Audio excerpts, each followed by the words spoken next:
उद्धवजींना विनंती करतो, त्यांना असं वाटतं की हिंदुत्व त्यांना समजलंय, पण हिंदुत्व आणि मराठी पण ज्यांना उमजलंय ते उद्धवजी ठाकरे साहेब यांना विनंती करतो की आपण मार्गदर्शन करावं.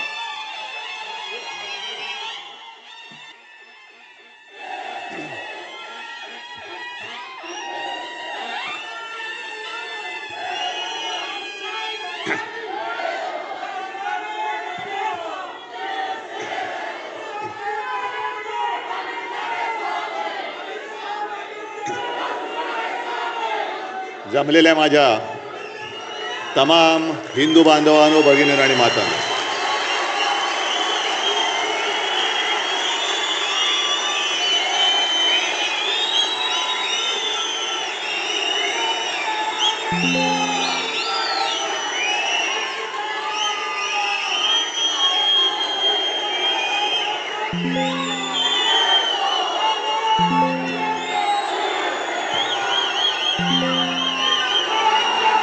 तुमच्याशी काय बोलायचं हा मला प्रश्न पडलाय. आणि हे जे काही चित्र आहे, हे वातावरण आहे,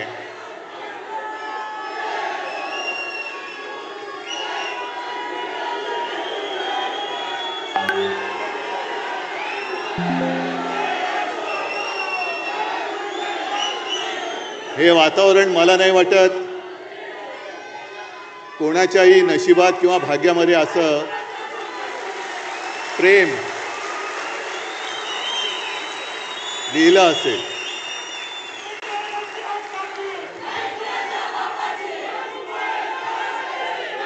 अर्थात ही माझी पुण्याई नाही,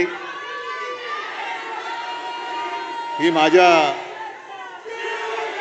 पूर्वजांची पुण्याई आणि तुमच्या सगळ्यांचं अतोनात प्रेम. मला वाटतं मी आता यापुढे भाषण केलं नाही आणि नुसतं आता तुम्ही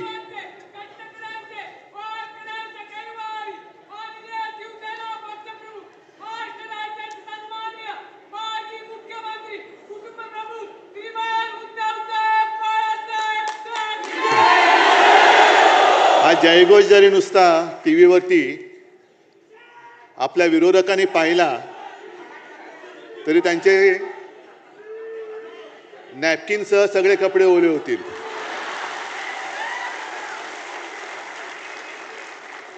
आणि त्यांना एक प्रश्न पडेल की एवढं सगळं केलं, एवढी माणसं फोडली, चिन्ह चोरलं, वडील चोरले, पक्ष फोडला, तरी शिवसेना संपत कशी नाही? हा उद्धव ठाकरे संपत कसा नाही? कारण त्यांना कल्पना नाहीये की शिवसेना प्रमुखांनी रक्त आटवून, विचार पेरून हे एक शिवसेना नावाचं वादळ निर्माण केलेलं आहे. पैसे फेकून जमवलेली माणसं नाही आहेत. विचार अंगामध्ये भिनवून कट्टर हिंदुत्वनिष्ठ महाराष्ट्र धर्म पाळणारे हे शिवसैनिक आहेत.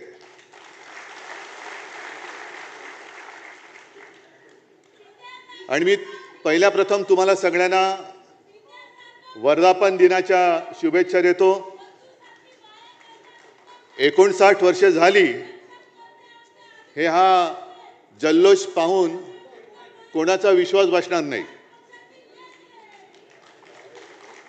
कारण शिवसेना आज सुद्धा तरुणच आहे आणि नेहमी शिवसेना ही तरुणच राहणार आहे. जो उल्लेख संजय राऊत आपण केला, पहिला मेळावा हा शिवतीर्थावरती झाला होता. प्रचंड शिवाजी पार्क भरलं होतं. म्हणजे आता जे काय म्हणजे पैसा फेको तमाशा देखो असं आता होणार आहे तिकडे, चोरांचा बाजार, तसं तेव्हा काहीच नव्हतं. म्हणजे तुम्हाला सगळ्यांना कल्पना आहे की काही जणांनी शिवसेना प्रमुखांना सांगितलेलं की एकदम शिवाजी पार्कात सभा घेण्याचा मूर्खपणा करू नका. पहिला एक हॉल घ्या, मग एक मैदान घ्या, मग हळूहळू टप्प्याने शिवाजी पार्क. शिवसेना प्रमुख म्हणाले काय व्हायचं ते होईल, एकतरी लोक तरी वेडे नाही तर मी तरी वेडा. दोघंही वेडे ठरले नाहीत. आणि शिवाजी पार्क तुडुंब भरून ओसंडून वाहत होतं. माझे आजोबा व्यासपीठावरती होते, शिवसेना प्रमुख होते आणि मी माझ्या माच्या मांडीवरती समोर मैदानात बसलो होतो मांडी घालून. म्हणजे आज ज्यांना काही दाढी फुटल्या आणि दाढी खाजवत आहेत ते कुठे असतील मला कल्पना नाही.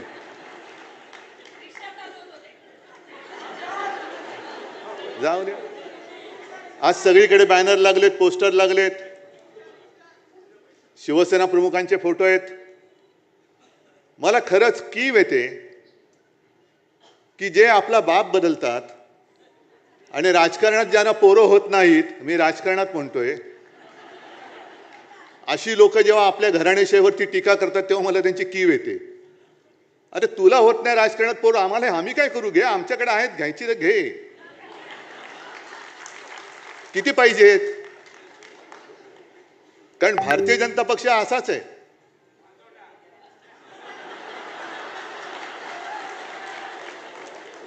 नाही, तुम्ही जो शब्द वापरला शिवसेना प्रमुखाने आणखीन वापरला असता पुढचा, पण ते सत्य आहे. आपण सत्य नाकारतो का कधी? त्याच्यामुळे हे सत्य त्यांनी स्वीकारलं पाहिजे की त्यांना आजपर्यंत कधी पोरं नाही झाले म्हणून दुसरे नेते हे स्वीकारायचे, ते मोठे करायचे. म्हणजे दुर्दैव असं की ज्या सरदार वल्लभभाई पटेलांनी संघावरती बंदी आणली होती, त्याच पटेलांना नेता म्हणून त्यांचा जगातला सर्वोत्तम म्हणजे सगळ्यात उंच पुतळा बांधण्याची पाळी यांच्यावरती आली. हे यांचं कर्तृत्व.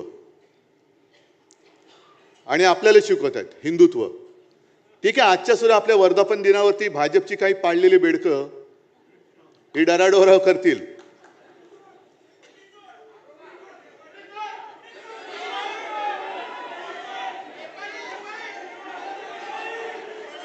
मी आणखीन काय बोलण्याची गरज आहे त्याच्यावर?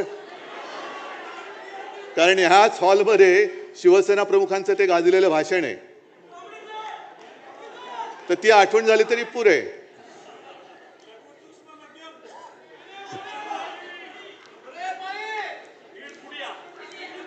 तुम्ही असं बोलायला लागल्यावर मला पुढे काय बोलायचं ते सुचत नाही, कारण मला डोळ्यासमोर सगळे यायला लागतात. ही सगळी पाळीव बेडकं ही यायला लागतील, बोंबलतील.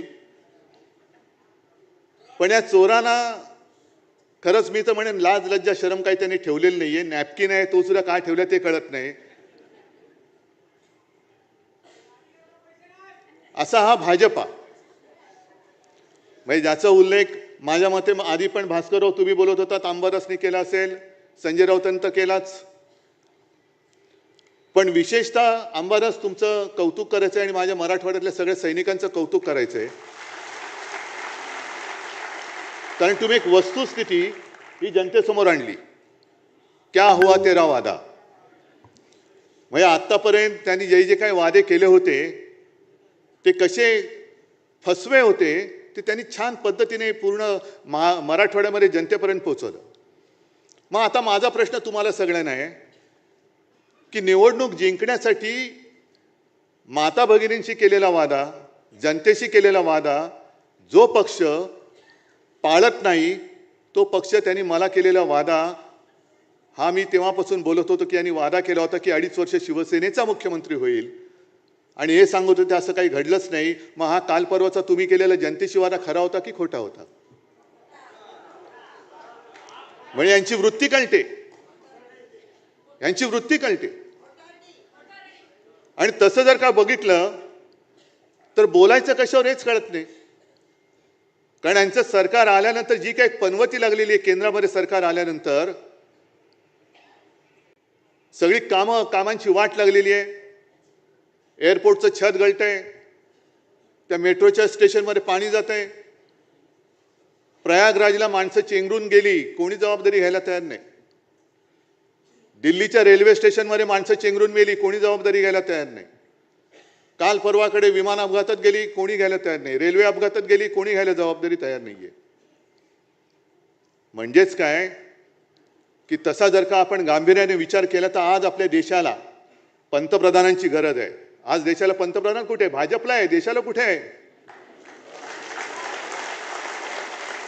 देशाला गृहमंत्र्याची गरज आहे, घरफोड्या अमित शहाची नाही. देशाला संरक्षण मंत्र्यांची गरज आहे, गुंडांना संरक्षण देणाऱ्या देवेंद्र आणि राजनाथ सिंगांची नाही. तुम्ही देशाचे संरक्षण मंत्री आहात का गुंडांचे संरक्षण मंत्री आहात? तुम्ही देशाचे गृहमंत्री आहात की तुमच्या पक्षाचे घरफोडे मंत्री आहात? आणि मोदीजींना सुद्धा मला विचारायचंय, मी आता जास्त कठोर शब्दात बोलणं देशाच्या पंतप्रधानांना बरोबर नाहीये,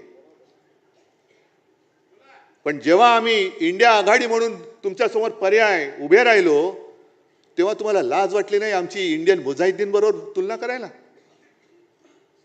मग जरा आम्ही इंडियन मुजाहिद्दीन सारखे होतो तर आज जगभरामध्ये तुम्ही न केलेल्या शौर्याचं कौतुक सांगण्यासाठी आमच्या पक्षातले खासदार तुम्ही का पाठवलेत? आम्ही इंडियन मुजाहिद्दीन आणि तुम्ही कोण?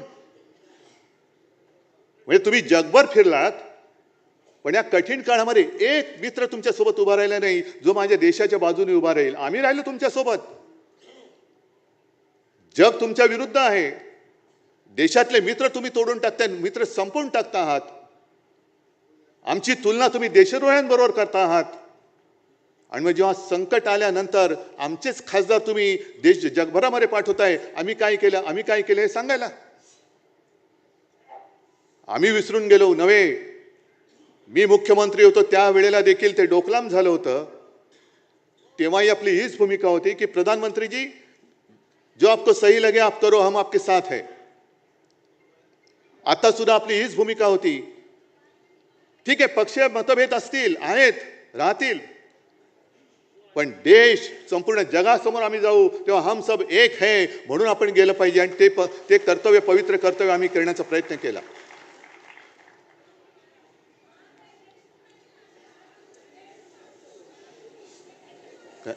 नाही ठीक आहे, जरा थांब. हे पवित्र कर्तव्य आम्ही केलं.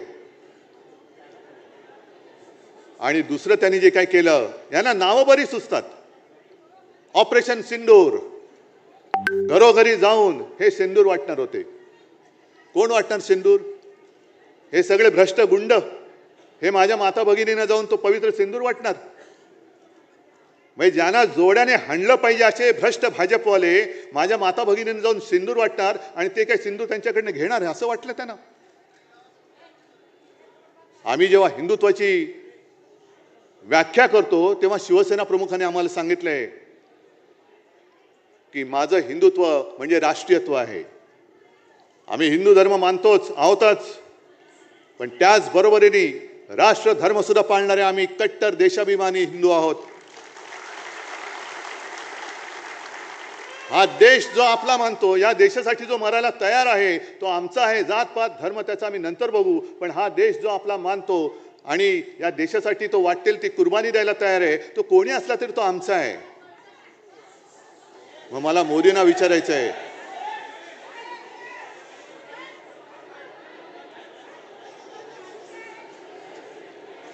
जरा गच्च झाले, सगळ्या खुर्च्या वगैरे भरल्यात, थोडं सांभाळून घ्या, जरा सांभाळून घ्या. मग मला भाजपला विचारायचं आहे की ही आमची हिंदुत्वाची व्याख्या आहे म्हटल्यानंतर नेमकं तुमचं हिंदुत्व आहे तरी काय? तुमचं हिंदुत्व आहे तरी काय? जो शेंदूर तुम्ही वाटता आहात, वाटणार होतात, जरा शांत राहा ना थोडं. जायचं असेल बाहेर तर त्यांना जाऊ दे, नाही तर बसा शांत.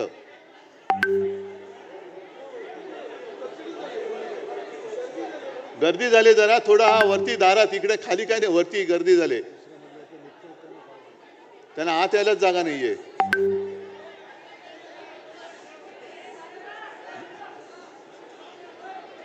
जरा खाली नाही तर इकडे कुठे जागा असेल तर बघा.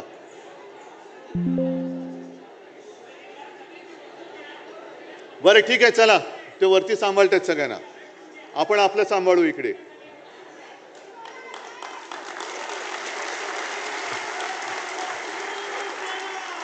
जे मी तुम्हाला सांगत होतो की आपलं हिंदुत्व हे काय आहे हे एकदा सांगितल्यानंतर भाजपवाल्यांना मी प्रश्न विचारतोय, तुमचं हिंदुत्व म्हणजे नेमकं आहे तरी काय?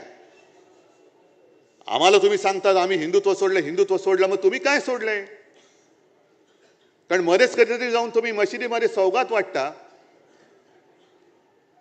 मध्येच कधीतरी तुमच्या डोक्यात काहीतरी येतं, घराघरामध्ये जाऊन शेंदूर वाटायचा. आणि तो शेंदूर कोण वाटणार?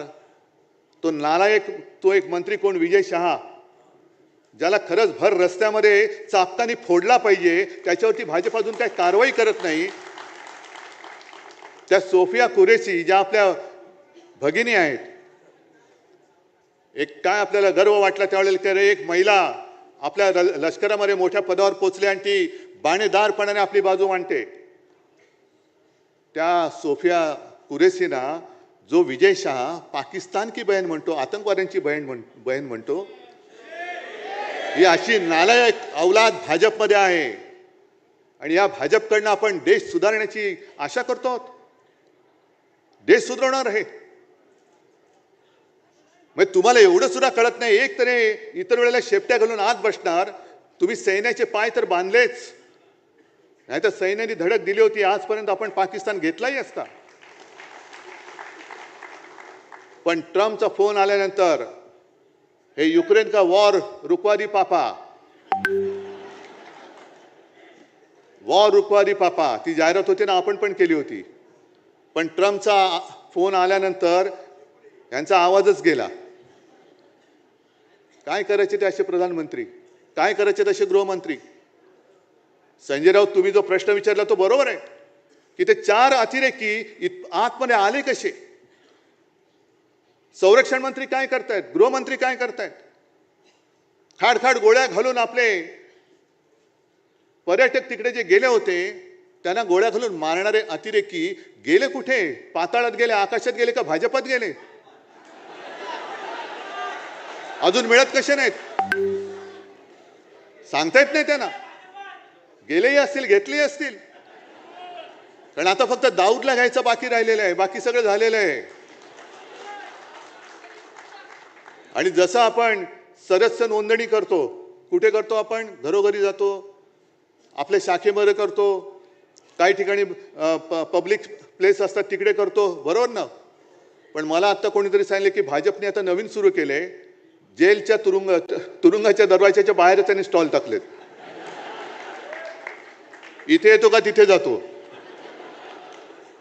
म्हणजे काय, किती लोकांना बदनाम करायचं, आयुष्यातून उठवायचं, भ्रष्टाचारी म्हणून बोंबाबोंब करायची, संपूर्ण कुटुंबाला बदनाम करायचं, मग त्याच्या मागे SIT लावायची. आता बघू ना, ज्या ज्या गोष्टी या भाजपवाल्यांनी तेव्हा अगदी देवेंद्र फडणवीसांनी सांगितलं होतं, SIT लावू, हे लावू, ते लावू. मग SITची काय तुमची ST झाली, सगळ्यांनी घेऊन जाणारी? आता बघूया. म्हणजे सगळ्यांना बोंबलून, भ्रष्ट म्हणून बोंबलून टाकायचं, बदनाम करायचं. 70,000 कोटीचा घोटाळा आलं काय, छे छे छे छे छे, पाय धुवून त्यांचं पाणी पितायत. सिंचन घोटाळा ना, म्हणून पाणी पितायत. अशी संपूर्णपणे या देशाची वाट लावली यांनी. आणि आता शिवसेना संपवायचं स्वप्न बघतायत. अरे तुम्ही किती स्वप्न बघा, शिवसेना तुम्हाला संपवून, तुमच्या सगळ्या भ्रष्टाचारांना खतम करून, तुमच्या छाताडावरती नाही भगवला तर शिवसेना म्हणून नाव नाही सांगणार. फक्त एक गोष्ट लक्षात ठेवा की आपल्याला आता भांडून चालणार नाही. आपल्याला म्हणजे आपल्यात नाही, पण भाजपची जी काही एक नीती आहे, त्यांनी विधानसभेच्या वेळेला एक ती नारा दिला होता, बटेंगे तो कटेंगे. आपल्याला वाटलं होतं हिंदू मुसलमान तर केलंच. पण आता मुंबईमध्ये विशेषतः हिंदूंमध्ये मारामाऱ्या लावायच्या. मग हिंदी सक्तीची करायची. मग हिंदी सक्तीची झाली म्हणजे ज्या हिंदी भाषिकांना आपण 92-93 साली वाचवलं होतं तेच आपल्यापासून दूर तोडायचे. हिंदी सक्ती तर होऊ देणारच नाही. करायची असेल हिम्मत तर देवेंद्र करून बघा. हिंदीचं आमचं काही वैर नाहीये, पण सक्ती कशासाठी करता? हिंदी सक्तीची करायची असेल तर तामिळनाडूमध्ये जाऊन बघा ना, नुसतं तुम्ही उच्चार करून बघा काय करतात ते. अजून तुम्ही हिंदी सक्तीची गुजरातमध्ये केली की नाही मला कल्पना नाही. मग गुजरातमध्ये करा ना, तिकडे जाऊन बसा, तिकडे ते काय सू करे छे.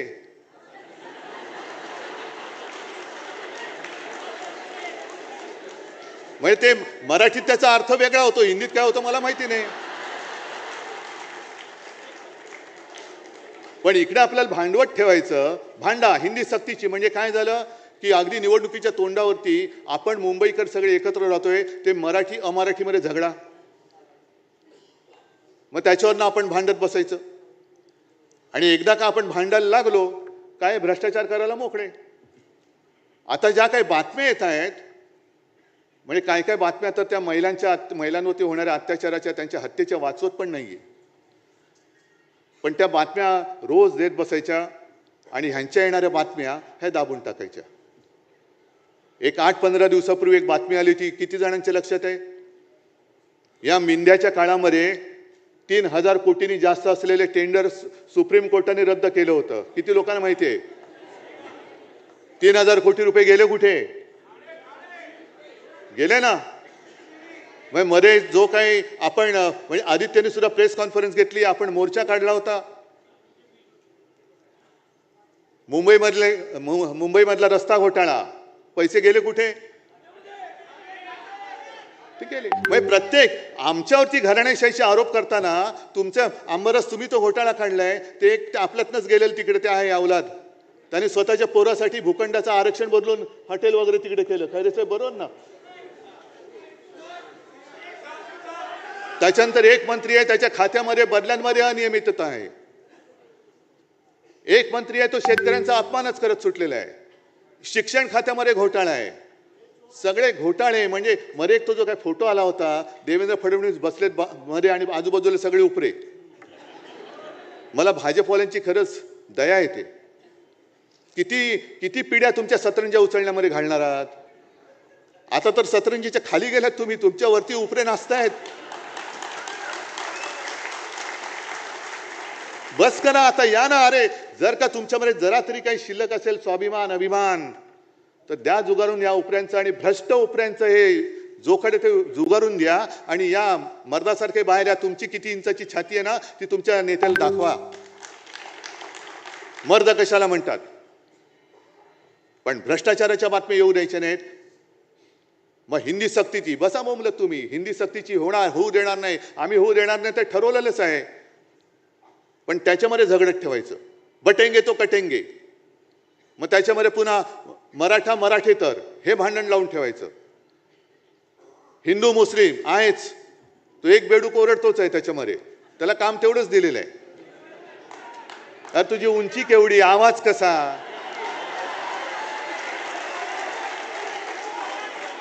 म्हणजे उंची पेंग्विनची, चाल बदकाची, आवाज कोंबडीचा.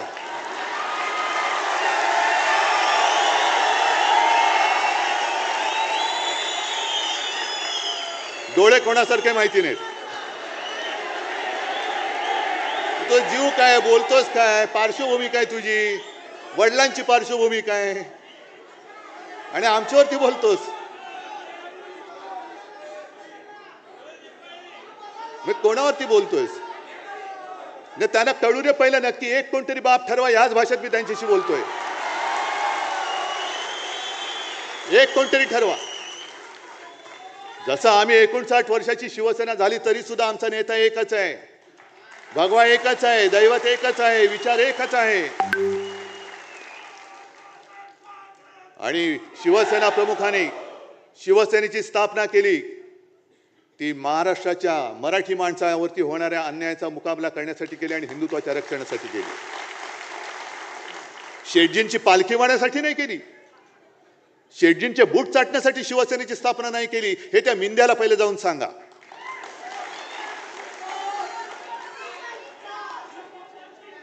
हे एवढे गद्दारीने फसफसून टाकलेले आहे. मला आता ही चिंता वाटायला लागली. आम्ही बोलतोय, मी बोलतोय, अरे पण काय तुम्ही फरक बदल घडवणार आहात की नाही? महाराष्ट्र म्हणून काय उभे राहणार आहात की नाही? प्रश्न कोणाला, मुख्यमंत्र्यांना किंवा भाजपला विचारणार आहात की नाही?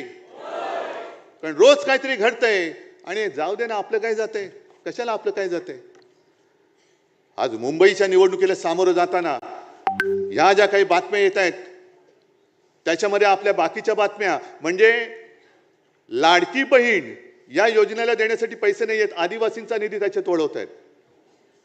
एसटीला पैसे द्यायला पैसे नाही आहेत, पण धारावीमध्ये अदानीला मुद्रांक शुल्क माफ केले. कुठून आणले पैसे, कुठं का माफ केले त्याचे पैसे? अदानीला सगळं काही माफ, अदानीला जागा फुकट, स्टॅम्प ड्युटी फुकट. आणि जो मी केला होता, मी म्हणतो, मी म्हणजे आपण सगळे, 500 फुटापर्यंतचा मालमत्ता कर यांनी सर्वसामान्यांवरती मालमत्ता कर लादला. येत्या काही दिवसामध्ये कचरा कर लादणार, ज्याच्यावरती आदित्यने आवाज उठवल्यानंतर तो स्थगित केला, रद्द नाही केला, स्थगित केला. म्हणजे देवनाथचं जे काही डम्पिंग ग्राउंड आहे ते सुद्धा अदानीला देत आहेत आणि तो कचरा काढायचा पैसा हा मुंबईकरांकडनं घेणार. म्हणजे अदानीला सगळं फुकट देऊन टाकतायत, पिलतायत सामान्य माणसाला आणि पुन्हा आपल्यात लढाई करून अदानी मोकाट सुटलाय. ही लढाई केवळ उद्धव ठाकरेची नाहीये, शिवसेनेची नाहीये. ही 1960 साली ज्या मराठी माणसांनी बलिदान देऊन रक्त सांडून ही मुंबई आपल्याला मिळवून दिली, त्या रक्ताची शपथ घेऊन ही मुंबई आम्ही आमच्यापासून तोडू देणार नाही, मुंबईचं महत्त्व खतम करू देणार नाही. म्हणून जर आपण उभे राहिलो तरी मुंबई वाचेल. आहेत आता बातम्या सगळीकडे चालू आहेत, काय होणार, कसलं नाही होणार का, होणार की नाही होणार कळेल ना. जे यांच्या मनात आहे आणि राज्याच्या मनात आहे तेच मी करेन.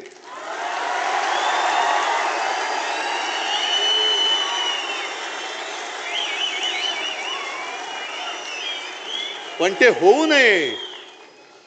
नये, मराठी माणसाची शक्ती एकत्र येऊ नये म्हणून यांच्या मालकाचे नोकर इकडे गाठीभेटी घ्यायला लागले, हॉटेलमध्ये भेटतायत. मालकांचे नोकर तुम्ही.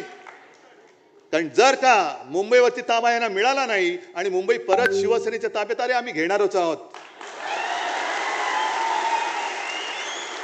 आम्ही घेणारच आहोत. मुंबई जर का पुन्हा मराठी माणसाच्या ताब्यात गेली तर मालकाच्या मित्राचं कसं होणार, अदानीचं कसं होणार. त्याच्यामुळे मराठी माणसाची शक्ती एकवटता कामा नये. याच्यासाठी हे मालकाचे त्या शेटजीचे नोकर, हेच मी म्हणेन, आणि त्या नोकरांचे नोकर जे आज नालायकपणाने वर्धापन दिन साजरा करतात ते शेटजींच्या नोकराचे नोकर आहेत. म्हणून किती प्रयत्न चाललेत, होणारच नाही. अरे तुला काय करायचं, तुला नाही होत, आमचं आम्ही बघू ना,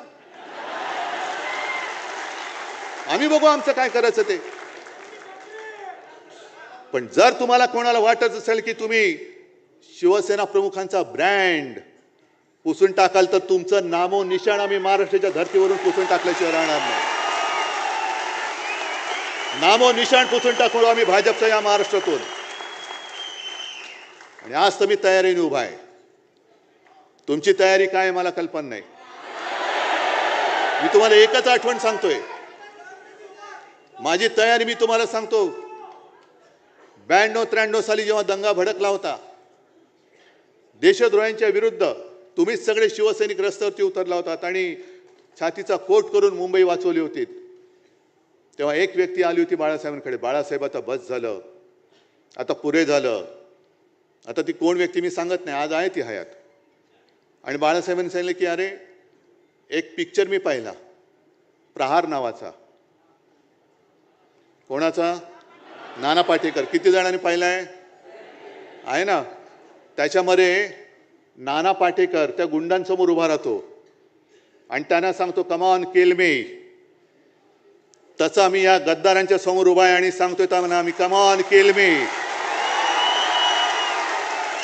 असेल हिंमत तरी या अंगावर, फक्त अंगावर येणार असाल तर एक गोष्ट नक्की करा. अमिताभ बच्चनचा तो पिक्चर होता ना, ॲम्ब्युलन्स घेऊन यायचा, तसा अंगावर माझ्या येणार असेल तर ॲम्ब्युलन्स घेऊन यायची. कारण येताना सरळ याल, जाताना आडवे होऊन जाल. सगळ्यांना धन्यवाद. जय हिंद, जय महाराष्ट्र.